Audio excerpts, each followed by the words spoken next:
Hi friends, welcome to Susan Terrace Garden. For more plant videos like this, please subscribe to our channel and click on the bell notification so that you can watch all our latest videos. Today, I would like to show you Taberneamontana divericata. It is commonly called as crepe jasmine. It is a beautiful flowering shrub known for its fragrant white flowers and glossy foliage. This flowering plant should be placed in bright sunlight. It thrives in full bright sunlight.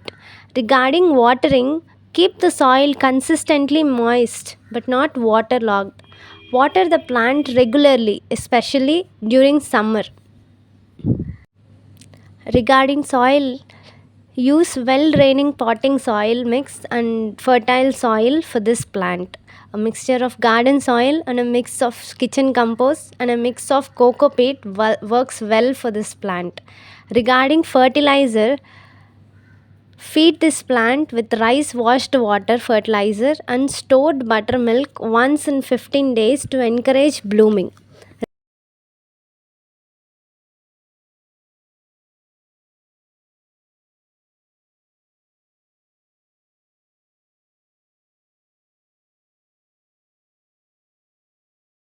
Regarding pruning, prune your crepe jasmine to maintain its shape and promote bushier growth. Remove any dead or diseased branches as well as spent flowers to encourage continuous blooming. Regarding pest and disease, keep an eye out for common pests such as aphids, mealybugs, and scale insects.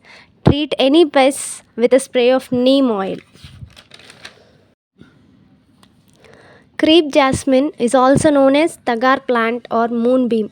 This plant is grown as a house plant for its attractive flowers and foliage. The stem excludes milky latex when broken, hence the name milky flower.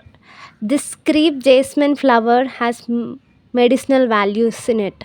In Ayurveda, this plant parts are used in prescribed quantities to treat hypertension, headache, and toothaches. You can also take the juice from the flower and mix it with oil and apply it to the skin to treat inflammations. And you can also apply this externally to our eyes for inflammation of eyes. This plant has cute mini clusters of waxy blooms on the stem tips. It's a beautiful plant with beautiful flowers. I wish that you would also grow this white creepy jasmine plant. Thanks for watching. Please like and subscribe to our channel. Have a joyful gardening.